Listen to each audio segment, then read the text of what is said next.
हिंदी में यूपीएससी की तैयारी से संबंधित प्रोग्राम्स को देखने के लिए सब्सक्राइब करें स्टडी IQ IAS हिंदी।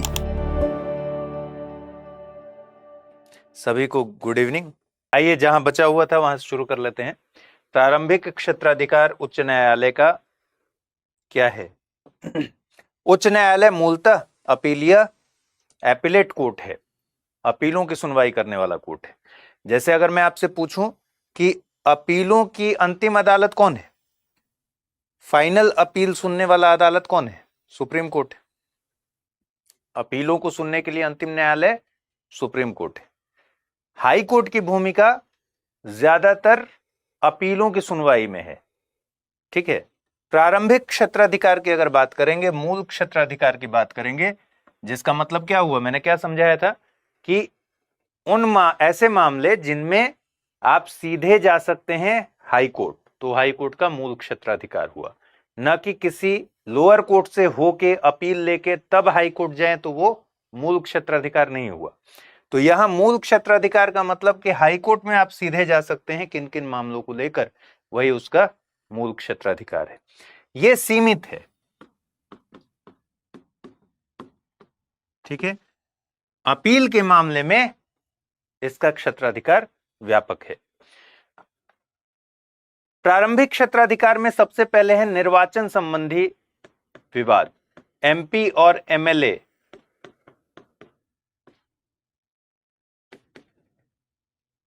यानी जो संसद और विधानमंडल के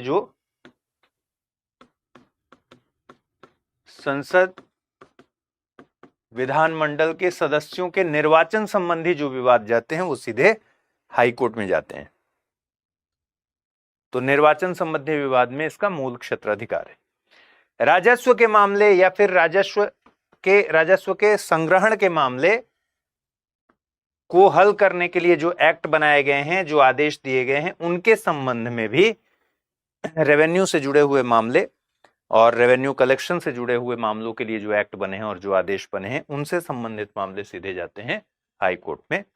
दूसरा, मूल अधिकारों का प्रवर्तन, आपको पता है आर्टिकल 226 जो रिट क्षेत्राधिकार में भी पढ़ेंगे, और मूल अधिकारों के प्रवर्तन के लिए आप सीधे हाई कोर्ट या सुप्रीम कोर्ट, हमने पढ़ा था ना कि भाई मूल अधिकारों के एनफोर्समेंट के लिए जब मूल अधिकारों का उल्लंघन हो तो आप या तो सीधे हाई कोर्ट जा सकते हैं या सुप्रीम कोर्ट जा सकते हैं। इसका मतलब क्या हुआ, मूल अधिकारों के उल्लंघन के लिए आर्टिकल 32 के तहत आप सीधे सुप्रीम कोर्ट जा सकते हैं। जरूरत नहीं है कि आप पहले हाई कोर्ट जाएं, फिर हाई कोर्ट से, जैसे हमने पढ़ा था कि सर्टिफिकेट लेके जाएं, या फिर हाई कोर्ट से हारने के बाद अपील लेके जाएं, ठीक है, अपील करें वहां। ऐसा नहीं है, सीधे सुप्रीम कोर्ट जा सकते हैं। आर्टिकल 32 के तहत आपके मौलिक अधिकारों की रक्षा करना सुप्रीम कोर्ट का दायित्व है, और संवैधानिक उपचारों का आपको अधिकार मिला हुआ है, ठीक है। और सीधे हाई कोर्ट जा सकते हैं, दोनों ही ऑप्शन है। हाई कोर्ट में आर्टिकल 226 के तहत जा सकते हैं, आर्टिकल 32 के तहत सुप्रीम कोर्ट जा सकते हैं। तो ये भी इसके मूल क्षेत्राधिकार में है, सीधे हाई कोर्ट जा सकते हैं, लोअर कोर्ट से जाकर अपील करने की जरूरत नहीं है, वहां सीधे हाई कोर्ट में आपकी सुनवाई होगी। संविधान की व्याख्या के संबंध में अधीनस्थ न्यायालय से स्थानांतरित मामलों में, ठीक है। संविधान की व्याख्या से संबंधित मतलब जो लोअर कोर्ट में ऐसे मामले हैं जिसमें संविधान की व्याख्या की जरूरत है,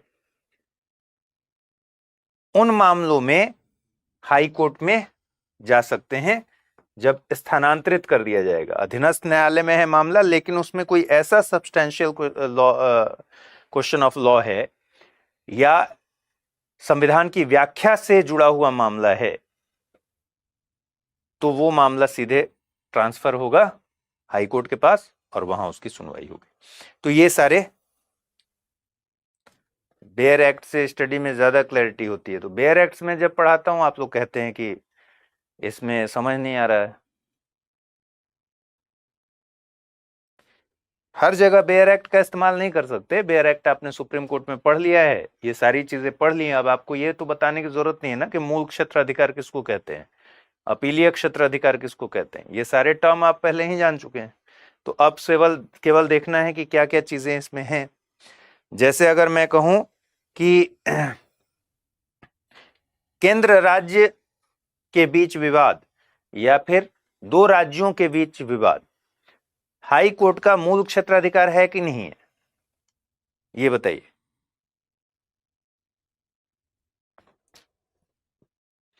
दो राज्यों के बीच के डिस्प्यूट को हाई कोर्ट का मूल क्षेत्राधिकार के अंतर्गत है कि नहीं हुए, जल्दी से बताइए इसका आंसर। हाई कोर्ट का मूल क्षेत्राधिकार ये नहीं है, सुप्रीम कोर्ट का मूल क्षेत्राधिकार है। ठीक है। एक सवाल आया है कि अगर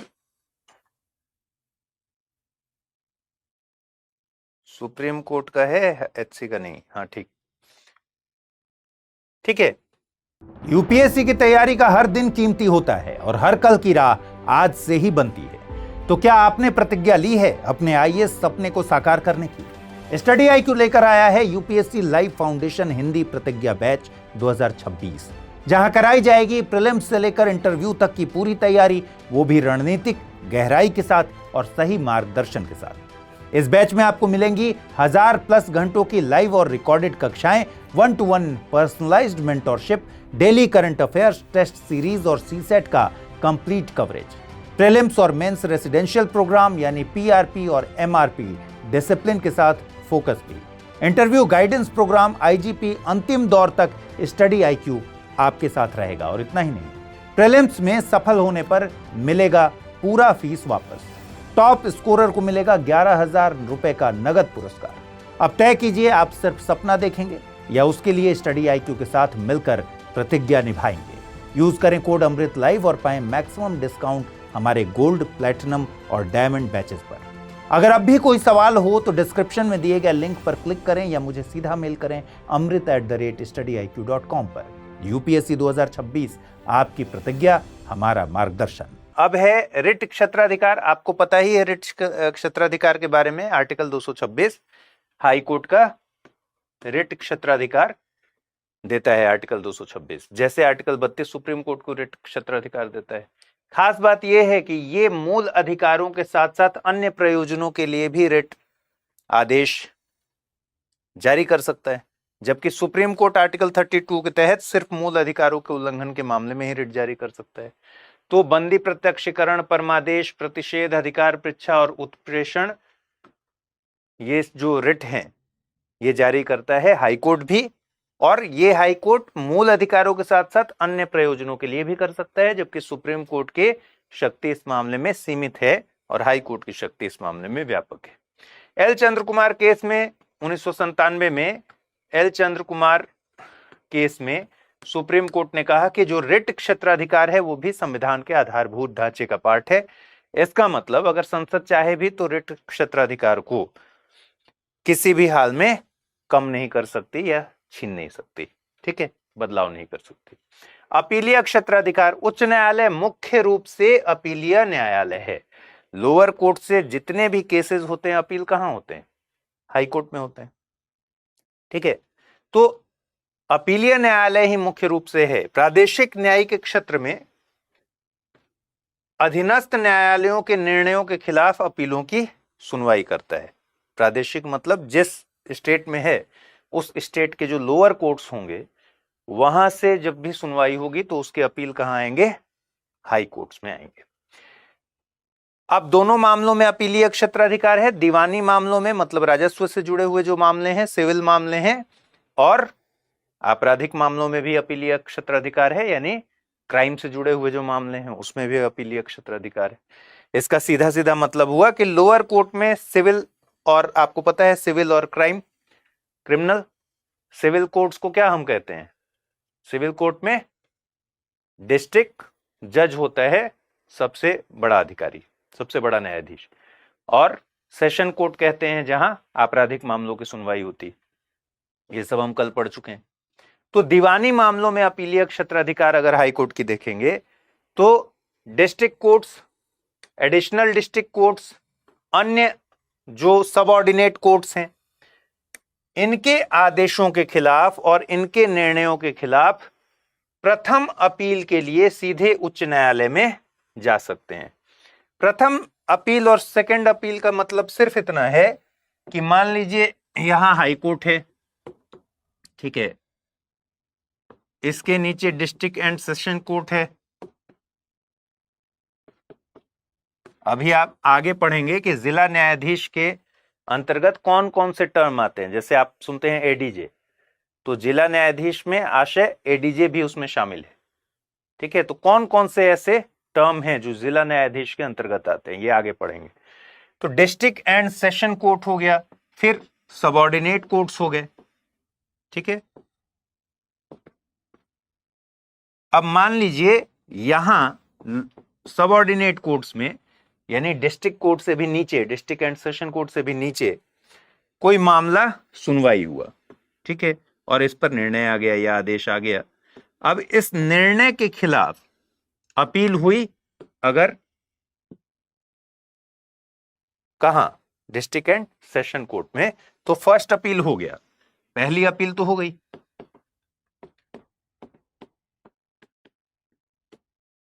ठीक, ये जो पहली अपील होती है इसमें विधि का प्रश्न भी शामिल हो सकता है और तथ्य का प्रश्न भी शामिल हो सकता है, ठीक है।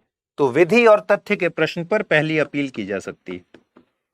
विधि मतलब हो गया कानून का, और तथ्य मतलब फैक्चुअल चीजें क्या हैं। विधि और तथ्य के आधार पर पहली अपील हो गई। अपील का मतलब ही क्या है कि आप इसके फैसले से संतुष्ट नहीं हैं और आप इसके फैसले से संतुष्ट ना होकर अपर लेवल का जो कोर्ट है उसमें जा रहे हैं। इसके ऊपर आपने डिस्ट्रिक्ट एंड सेशन कोर्ट में अपील दायर की, पहली अपील, जिसमें आप विधि का प्रश्न भी खड़ा कर सकते हैं, तथ्य का प्रश्न भी खड़ा कर सकते हैं, दोनों लेवल पर सेटिस्फेक्शन की कमी दिखा सकते हैं। अब यहां से यही मामला, फिर यहां से ऑर्डर हुआ, फिर आपको संतोष नहीं हुआ, आप यहां से गए हाई कोर्ट, तो अब निश्चित तौर पर यह पहली अपील हो गई, ये सेकंड अपील हो गई, दूसरी अपील हो गई। बस ये है कि दूसरी अपील में अब तथ्य के लेवल पर तो दो दो कोर्ट्स ने फैसला दे दिया है, तथ्य के लेवल पर जांचने के लिए तो कुछ बचा नहीं है। बचा है कि कानून के हिसाब से सही है फैसला या फिर नहीं। विधि का प्रश्न बचा हुआ है, तो दूसरी अपील विधि के प्रश्न पर होगी, न कि तथ्य के प्रश्न पर, ठीक है, तथ्य नहीं।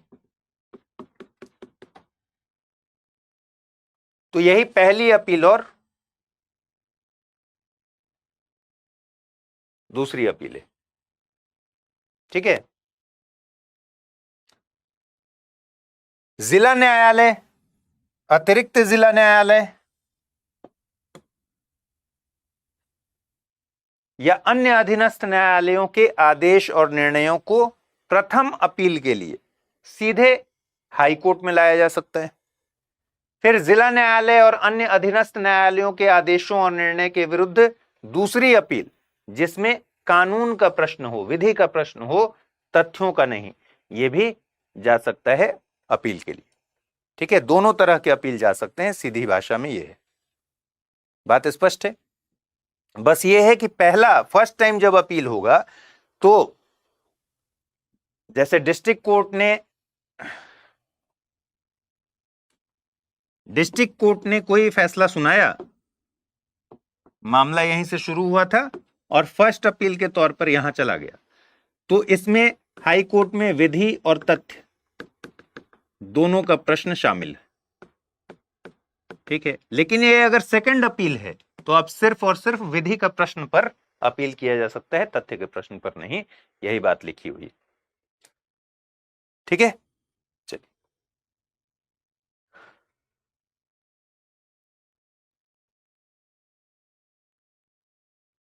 हो गया। अब आपराधिक मामले, वो कहां गया, हाँ, 1997 में उच्चतम न्यायालय ने व्यवस्था दी कि ट्रिब्यूनल्स, अधिकरण,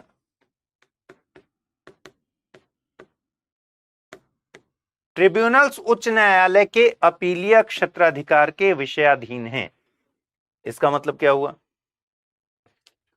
कि ट्रिब्यूनल्स के फैसले के खिलाफ आप हाई कोर्ट जा सकते हैं अपील लेकर, सीधे सुप्रीम कोर्ट नहीं जाएंगे, पहले हाई कोर्ट जाएंगे, क्योंकि उसके एपलेट जुरिस्डिक्शन के अंडर आता है ट्रिब्यूनल। तो ट्रिब्यूनल के फैसलों के खिलाफ जाया जा सकता है कहां? High court. यह सुप्रीम कोर्ट ने कहा 1997। आपराधिक मामलों में सत्र न्यायालय और अतिरिक्त सत्र न्यायालय के निर्णय के खिलाफ उच्च न्यायालय में अपील की जा सकती है 7 साल से अगर अधिक सजा हुई हो तो। ठीक है, सेशन कोर्ट या एडिशनल सेशन कोर्ट के फैसले में अगर किसी व्यक्ति को आपराधिक मामले में 7 वर्ष या उससे अधिक की सजा हुई है, 7 वर्ष से अधिक की सजा होने पर कहां जा सकते हैं? अपील कर सकते हैं हाई कोर्ट में।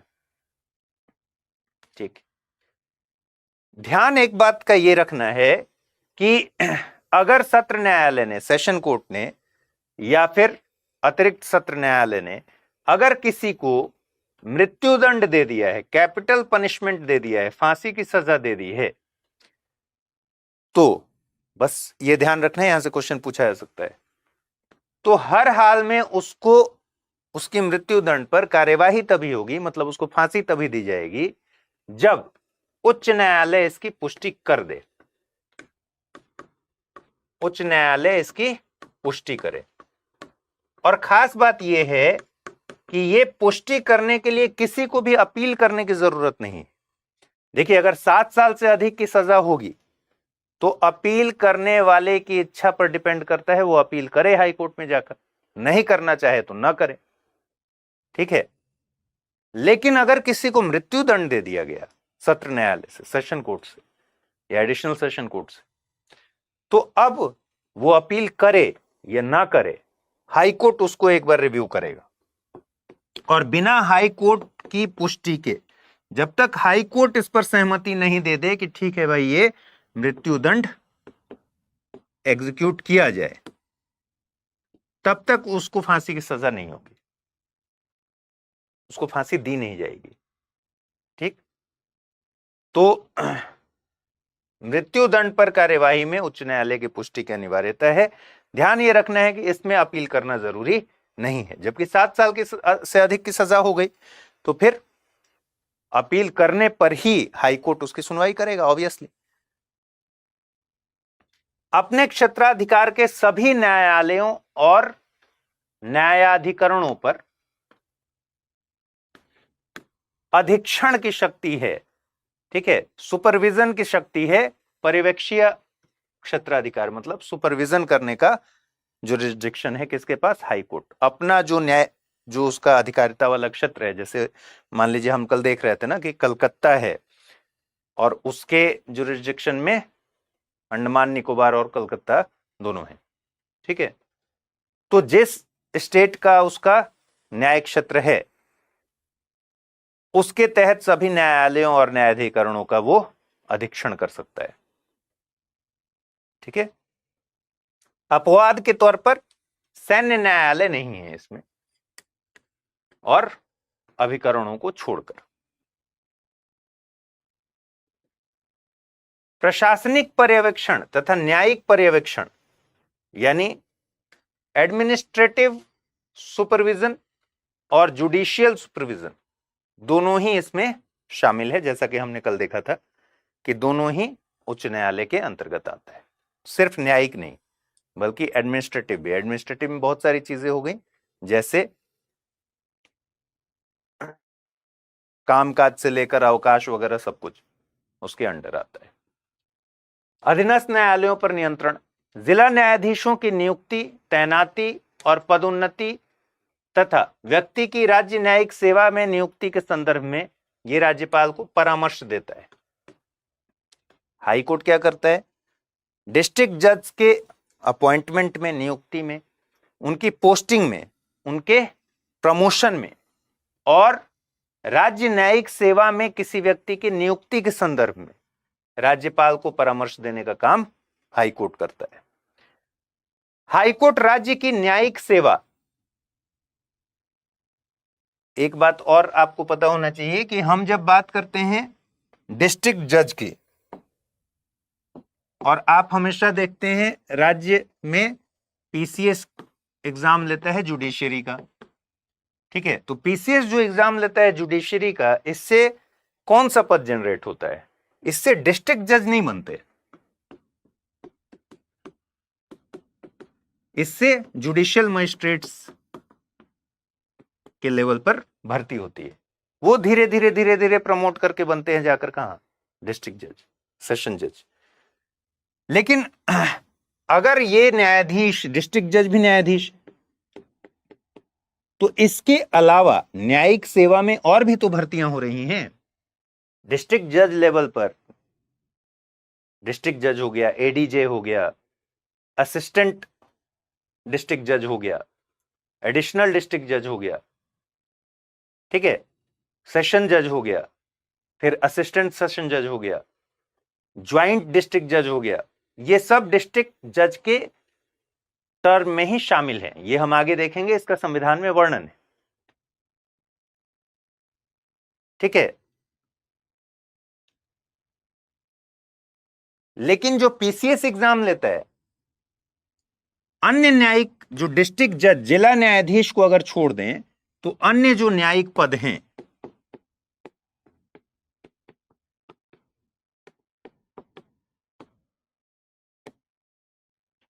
उन पर भर्ती कैसे होती है? तो राज्य की न्यायिक सेवा जिला न्यायाधीशों के अलावा उसमें भी तैनाती, स्थानांतरण, सदस्यों के अनुशासन, अवकाश, पदोन्नति आदि मामलों को भी हाईकोर्ट ही देखता है, ठीक है। ये सबऑर्डिनेट कोर्ट्स में लंबित किसी मामले को अपने पास ले सकता है यदि उसमें कोई सब्सटैंशियल क्वेश्चन ऑफ लॉ है, महत्वपूर्ण कानूनी प्रश्न है, या फिर उसमें संविधान की व्याख्या की आवश्यकता है, तो फिर उच्च न्यायालय या तो फैसला खुद दे सकता है या फिर अपना निर्णय करके वो संबंधित न्यायालय को वापस लौटा सकता है। यही सेम चीज हमने सुप्रीम कोर्ट में भी देखा था। उच्च न्यायालय के कानून उन सभी सबऑर्डिनेट कोर्ट्स के लिए बाध्यकारी होते हैं जो इसके न्यायिक क्षेत्र में आते हैं, ठीक है। चलिए, अभिलेख न्यायालय आपको पता है जैसा सुप्रीम कोर्ट का पावर है वैसा ही इसका भी पावर है। इसके सारे डिसीजंस, सारे ऑर्डर, सारे डिक्री, ये सब कुछ स्मृति में रखे जाते हैं। प्रेसिडेंट की तरह उसका इस्तेमाल होता है, उदाहरणों के तौर पर उसका इस्तेमाल किया जाता है। दूसरा, अवमानना के लिए इसे दंड देने की शक्ति, ठीक है, अपने अवमानना के लिए दंड दे सकता है। साथ ही अधीनस्थ न्यायालयों की अवमानना के लिए भी दंड दे सकता है,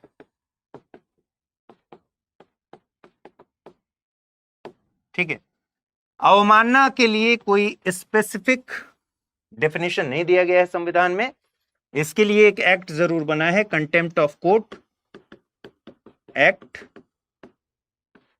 1971, जिसमें बताया गया है सिविल अवमानना क्या है, सिविल कंटेम्प्ट ऑफ कोर्ट क्या है, क्रिमिनल कंटेम्प्ट ऑफ कोर्ट क्या है। हमने पीछे एक क्लास में इसको पूरे विस्तार से पढ़ा था।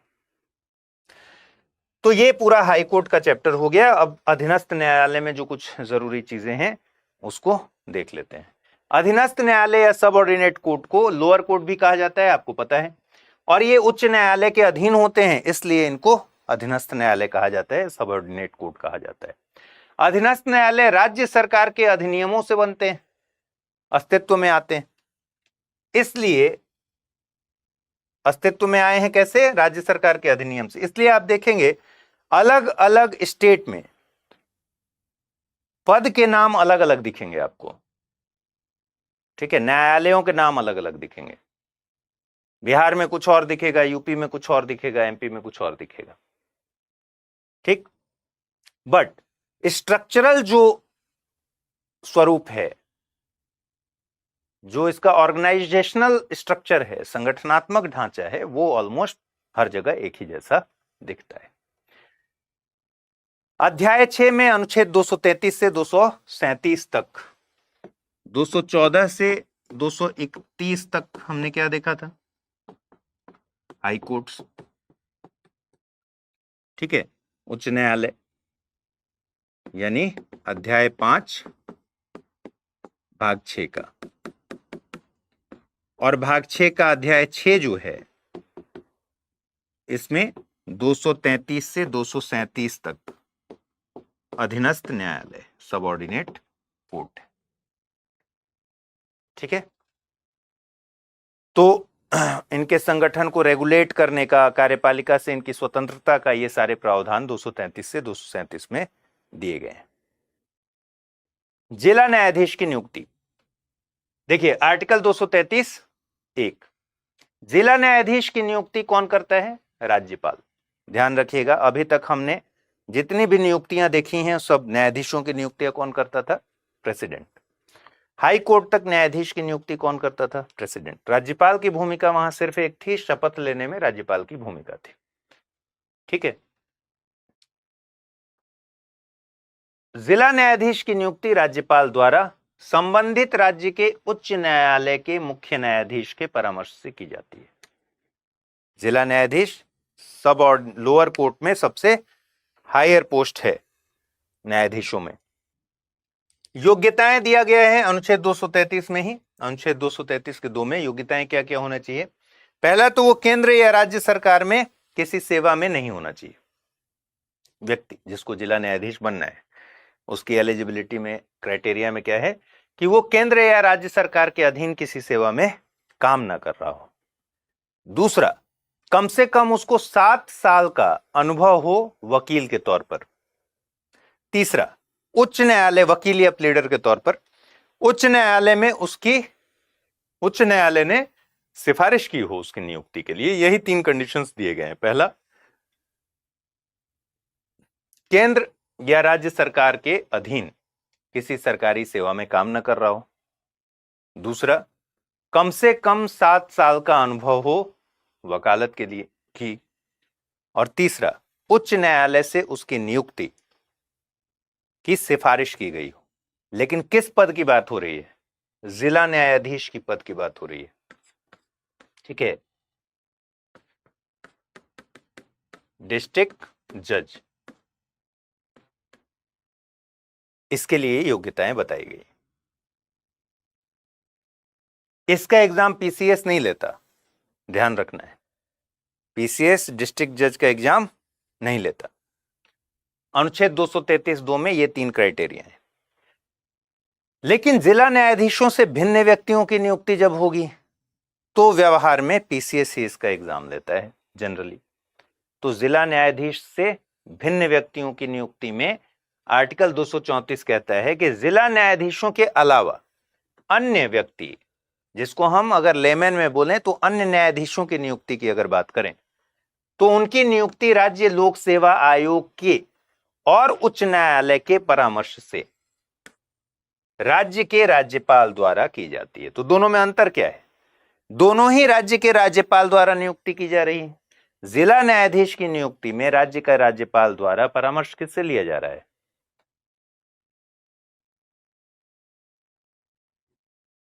जिला न्यायालय के जब नियुक्ति होगी तो राज्य के राज्यपाल द्वारा राज्य के उच्च न्यायालय के मुख्य न्यायाधीश के परामर्श से हो रहा है। और जिला न्यायाधीश को छोड़कर अगर किसी अन्य व्यक्ति का करना हो तो राज्यपाल द्वारा ही हाई कोर्ट के चीफ जस्टिस और राज्य लोक सेवा आयोग, तो पब्लिक सर्विस कमीशन, इन दोनों से परामर्श करके और तब जिला न्यायाधीश से के अतिरिक्त अन्य व्यक्तियों की नियुक्ति की जाती है। तो आप जो देखते हैं पीसीएस जो एग्जाम लेता है जुडिशरी का, वो दरअसल वही एग्जाम होता है। ठीक है, तो जिला न्यायाधीश की योग्यताएं हो गई, और जिला न्यायाधीश से भिन्न व्यक्तियों की अगर नियुक्ति करनी है तो वो भी राज्यपाल ही करता है, उच्च न्यायालय के परामर्श और राज्य के लोक सेवा आयोग के परामर्श की बात करता है। लेकिन व्यवहार में क्या होता है? व्यवहार में राज्य लोक सेवा आयोग राज्य की निचली न्यायिक सेवा में भर्ती के लिए प्रतियोगी परीक्षा आयोजित करता है। ऐसा नहीं है कि इसमें हाई कोर्ट की कोई भूमिका नहीं होती है। प्रतियोगी परीक्षा आयोजित हो जाती है, उसके बाद स्क्रूटनी के लेवल पर, इंटरव्यू के लेवल पर कई बार अलग अलग स्टेट में अलग अलग रूल रेगुलेशंस हैं, अलग अलग तौर तरीके हैं, और वहां जजों के इंटरव्यू वगैरह में जज शामिल रहते हैं, हाई कोर्ट के भी जज शामिल रहते हैं। फिर है आर्टिकल 235, अधीनस्थ न्यायालयों पर नियंत्रण, कंट्रोल। जिला न्यायालयों और उनके अधीनस्थ न्यायालयों का नियंत्रण, मतलब यहां स्पष्ट है कि भाई जिला न्यायालय है, उनसे भी नीचे न्यायालय है, तो जिला न्यायालय, डिस्ट्रिक्ट जज का कोर्ट जो है वो हाई कोर्ट के अधीन है, और जिला न्यायालयों के भी अधीन न्यायालय हैं, सबऑर्डिनेट कोर्ट्स हैं। तो जिला न्यायालयों और उनके अधीनस्थ न्यायालयों का नियंत्रण, जिसके अंतर्गत राज्य की न्यायिक सेवा के व्यक्तियों और जिला न्यायाधीश के पद से अवर यानी पद से नीचे, इंफीरियर, किसी पद को धारण करने वाले व्यक्तियों की पदस्थापना, पोस्टिंग, प्रोन्नति, प्रमोशन, उनको छुट्टी देना, अवकाश उच्च न्यायालय में निहित होगा। तो साफ साफ लिखा हुआ है कि डिस्ट्रिक्ट कोर्ट्स और उससे नीचे जो सबऑर्डिनेट कोर्ट्स हैं उनका कंट्रोल, ठीक है, जिसके अंतर्गत डिस्ट्रिक्ट कोर्ट और सबऑर्डिनेट कोर्ट के अंतर्गत न्यायिक सेवा के व्यक्ति और जिला न्यायाधीश से पद से इंफीरियर किसी पद को धारण करने वाले व्यक्ति, इन सब की पदस्थापना, प्रोन्नति, उनका अवकाश, ये सब उच्च न्यायालय में निहित है। लेकिन ये कह रहा है कि इसका मतलब ये नहीं है कि आप उस व्यक्ति से, जो इस पूरे स्ट्रक्चर में आ रहा है, डिस्ट्रिक्ट कोर्ट और सबऑर्डिनेट कोर्ट में काम करने वाले जो लोग हैं, ये प्रोन्नति, छुट्टी देना, ये सब तो हाई कोर्ट्स के नियंत्रण में है, लेकिन मनमाना नहीं होना चाहिए। इस अनुच्छेद के किसी बात का ये अर्थ नहीं है कि वो ऐसे किसी व्यक्ति से उसके अपील के अधिकार को छीनती है जो उसकी सेवा की शर्तों का रेगुलेशन करने वाली विधि के अधीन उसे है। मतलब उसकी सेवा को के लिए, उसके सेवा की शर्तों को रेगुलेट करने के लिए जो भी लॉ बना हुआ है, उसने उसको राइट दिया है अपील का, तो वो अधिकार इससे नहीं छीनती है। इसका मतलब यही है, ठीक है। या हाईकोर्ट को इस बात के लिए प्राधिकृत करती है कि वो ऐसी विधि के अधीन विहित उसकी सेवा की शर्तों के अनुसार व्यवहार न करके अन्यथा व्यवहार करे, मतलब मनमाना व्यवहार करे। कुल मिला के इसका मतलब यह है कि भाई हाई कोर्ट्स को जो पावर संविधान ने दिया है, हाई कोर्ट उसका मिसयूज नहीं कर सकता। हाई कोर्ट लॉ के अकॉर्डिंग ही उनसे व्यवहार करेगा, मनमाने तौर पर व्यवहार नहीं करेगा, उनकी अपील की शक्ति नहीं छीन सकता, ठीक है। चलिए, आर्टिकल 236 निर्वाचन। जिला न्यायाधीश पद के अंतर्गत नगर सिविल न्यायालय, सिटी सिविल कोर्ट का न्यायाधीश, ठीक है, अपर जिला न्यायाधीश, संयुक्त जिला न्यायाधीश, सहायक जिला न्यायाधीश, एडिशनल डिस्ट्रिक्ट कोर्ट का जो जज है एडीजे, संयुक्त जिला न्यायाधीश, ज्वाइंट डिस्ट्रिक्ट जज, असिस्टेंट डिस्ट्रिक्ट जज, लघुवाद न्यायालय का मुख्य न्यायाधीश। मतलब ऐसे कोर्ट्स बनते हैं जो बहुत स्मॉल कॉज के लिए बनते हैं, उनका मुख्य न्यायाधीश। तो स्मॉल कॉज के लिए, बहुत छोटे कारणों के लिए बनने वाले कोर्ट्स का मुख्य न्यायाधीश। मुख्य प्रेसिडेंसी, जब प्रेसिडेंसी चलता था तब की बात है, मुख्य प्रेसिडेंसी मजिस्ट्रेट, सेशन न्यायाधीश जो कि क्रिमिनल कोर्ट का सबसे ऊपर बैठा हुआ व्यक्ति है। मैंने बताया था कि डिस्ट्रिक्ट जज और सेशन जज दोनों एक ही होते हैं। जब आपराधिक मामलों की सुनवाई करते हैं तो सेशन जज होते हैं, जब सिविल मामलों की सुनवाई करते हैं तो क्या होते हैं, डिस्ट्रिक्ट जज होते हैं, ठीक है। फिर एडिशनल सेशन जज और असिस्टेंट सेशन जज, ये सारे जो हैं 236 का कहता है कि ये सब जिला न्यायाधीश के पद के अंतर्गत हैं। न्यायिक सेवा पद से ऐसी सेवा अभिप्रेत है जो एक्सक्लूसिवली ऐसे व्यक्तियों से मिलकर बनी है जिनके द्वारा जिला न्यायाधीश के पद का और जिला न्यायाधीश के पद से अवर, इंफीरियर अन्य सिविल न्यायिक पदों का भरा जाना आशायित है। ठीक है, मतलब अगर कहें न्यायिक सेवा पद का मतलब क्या हुआ, तो न्यायिक सेवा पद का मतलब हुआ कि जिला न्यायाधीश का पद और उनसे इंफीरियर जो अन्य सिविल न्यायिक पद हैं, ये सब न्यायिक सेवा में ही काउंट होते हैं। ठीक है, कुछ वर्ग या वर्गों के मजिस्ट्रेटों पर इस अध्याय के उपबंधों का लागू होना। राज्यपाल लोक अधिसूचना द्वारा, पब्लिक नोटिफिकेशन के द्वारा यह निर्देश दे सकता है कि इस अध्याय के पूर्वगामी उपबंध और उनके अधीन बनाए गए नियम ऐसी तारीख से जो वो इस निमित्त तय करे, ऐसे अपवादों के अधीन रहते हुए जो नोटिफिकेशन में विनिर्दिष्ट किए जाएं, राज्य में किसी वर्ग या वर्गों के मजिस्ट्रेटों के संबंध में ठीक वैसे लागू होंगे जैसे राज्य की न्यायिक सेवा में नियुक्त व्यक्तियों के संबंध में लागू होते हैं। कहने का मतलब है कि अगर राज्यपाल चाहे तो पब्लिक नोटिफिकेशन के द्वारा वो ऐसे नियम जारी कर सकता है जो न्यायिक सेवा में नियुक्त व्यक्तियों पर भी लागू होते हैं। वही नियम ऐसे मजिस्ट्रेट के वर्ग या वर्गों के लिए भी वो जारी कर सकता है। ठीक है, तो ये पूरा सबऑर्डिनेट कोर्ट है और इसमें सारी चीजें इंपॉर्टेंट नहीं है, लेकिन हाँ 233 से 237 का एक आपकी समझ होनी चाहिए। इसके बाद कल की क्लास में हम लोग मिलेंगे तो फिर आगे की बात करेंगे। यूपीएससी की तैयारी का हर दिन कीमती होता है और हर कल की राह आज से ही बनती है। तो क्या आपने प्रतिज्ञा ली है अपने आईएएस सपने को साकार करने की?